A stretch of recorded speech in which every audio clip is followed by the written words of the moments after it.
ئەم کاتتان باش ئازیزان هیوادارم هەموو زۆر باش بن بەخێر بێنەوە بۆ کەناڵەکەم لە یوتیوب. ئەمڕۆ باسی بابەتێکی گرنگەکەی ئەویش تێچووی ژیان لە وڵاتی کەنەدا بۆ قوتابی بیانی. پێشەوەی دەست بە ڤیدیۆکەم بکەم ئەمێ بڵم زۆر سوپاسی ئەو کەسانەکەم کە نامەی دەستخۆشیم بۆ ئەنێرنەوە، ئەو کەسانێک کە تەنها نووسییانە سڵاویان چۆنی سۆماخان، من باشم ئێوە چۆنن، سڵاو بۆ ئێوەش، و ئەو کەسانێک کە پرسیاریان کردو ئەو لە ڤیدیۆکانی داهاتوو وەڵامی پرسیارەکانتان وەرەگرن. بەڵام ئێستا با دەست بکەین. وەکو قوتابیەکی بیانی کەی بۆ کەنەدا خوێنی ئەبێ خۆت ئامادە کرد بێت و لێرە من باسی تێچووی مانگێکتان بۆکەم بۆ قوتابیەکی بیانی بزانین لە مانگێکە چەند سەرفەکات. سەرەتا شوێنی مانەوە، کێی مانەوە. ینی کری شوێنی مانەوە مانگانە بۆ قوتابی و بۆ هەر کەسێک لە 600 دۆلارەوە دەست پێکە. ئەگەر تۆ قوتابی بیانیت ئەو سەرەتا بەڕای من باشتر وایە لە بەشی ناوخۆ بمێنیتەوە، چکە کری بەشی ناوخۆ هەرزانترە، لەوانەیە لە 400 دۆلارەوە دەست پێ بکە، ئەویش لەسەر پارێزگاکە کەوتوو لەسەر شارەکە.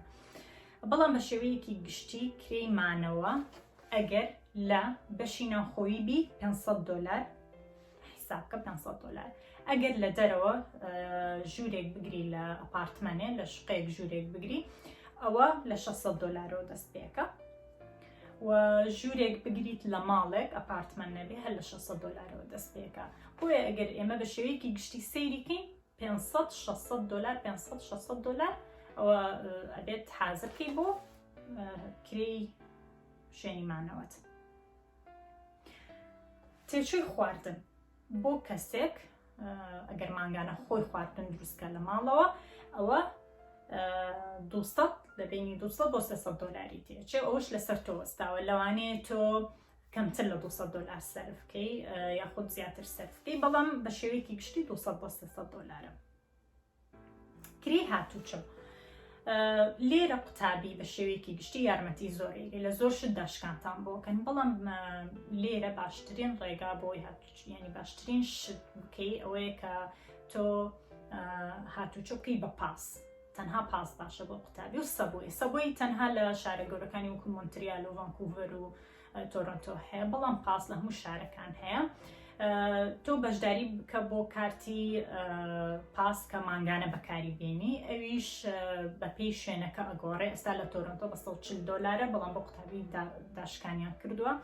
لە شوێن هەیە لە پارێزگای تر هەیە لەوانەیە 90 دۆلار بێ، لەوانەیە 80 دۆلار بێ، لە شارە بچووکەکانانە 60-50 دۆلار بێ.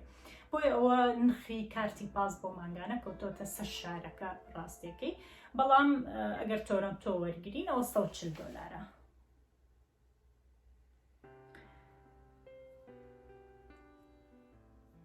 کارتی تەندروستی و نەخۆشخانە هەر زانکۆیەک یاخود هەر کۆلێژێک کە تۆ دەستەکەی بە خوێندن ئەوە کارتی تەندروستی بۆ دروستەکەن. کارتی تەندروستی ئەبێ بڕەپارەیەکی کەمبێ، ڕاستەکەی لەسەر کۆلێژەکە وەستاوە و لەسەر ئەو جۆرە کارتی تەندروستی وەستاوە کە تۆ هەڵیە بژێری، بەڵام بڕەپارەکەی زۆر نییە. وەکوتم قوتابیانی بیانی و هەر قوتابی بە شێوەیەکی گشتی لە کەنەدا زۆر یارمەتی ئەیرێ، بۆیە کێشەی ئەوەتان نەبێت کە بڵێن لەوانەیە پارەیەکی زۆر بین، یعنی زۆربەی پارە و زۆربەی هەموو شتێک داشکانتان بۆکەن.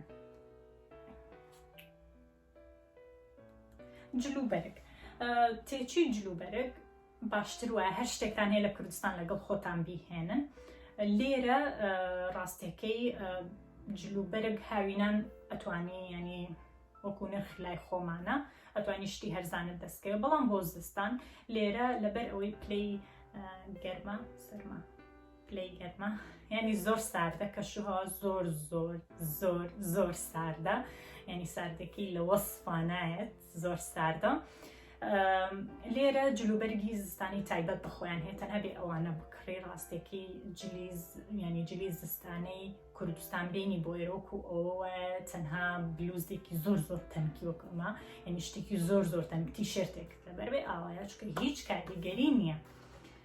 بۆیە ئەوە تەنها تۆ زستانی یەکەم جلەکڕیت، پێویست ناکات هەموو مانگێ ئەو پارەیە سەرفکەی، بەڵام لەوانەیە بۆ زستانی یەکەم تۆ ڕەپارێکی باشت بڕۆ هەتا چەند پێداویستێکی تایبەت هەیە کە تۆ بێ بیکڕیت تا خۆت دامەزرێنی لە شوێن و هەموو شتانێک کە دەتەوێت ئەیکڕی ئۆلانەیە پاری زۆرتر بڕوە بەڵام بۆ مانگەکانی تر کەمە بێتەوە.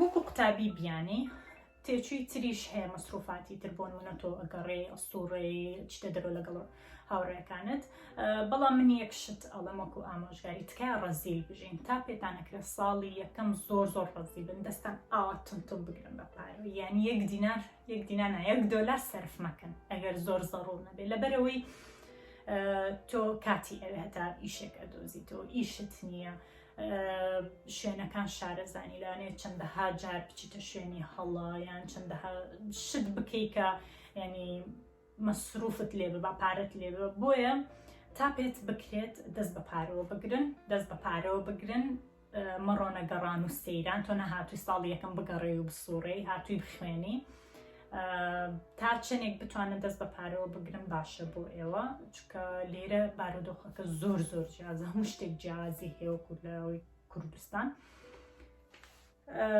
ئیتر لەسەر خۆشتان ئەوەستی ئەگەر تۆ خۆ زۆر دەوڵەمەنی ئەوە کێشەنیە دەست بە پارەوە مەگرە. بە شێوەیەکی گشتی با بڵێ ئەم خاڵانی باسم کرد بە شێوەیەکی گشتی ئاوایە تێچووی مانگانە ئیتر خۆتان لێکی بنەوە بزانن چەنەکە. بەڵام لێرە لە بەشی کۆتایی ئەم ڤیدیۆ با سەیری جیاوازی تێچووی مانگانە بکەین لە پارێزگایەکە بۆ پارێزگایەکی تر. من ئێستا ئەبێ بڕۆم هەتا ڤیدیۆیەکی تر سەبسکرایبی چەناڵەکەم بکەن ئەنجا هەتا ڤیدیۆیەکی تر ئەتان بینمەوە. خواتان لەگەڵ.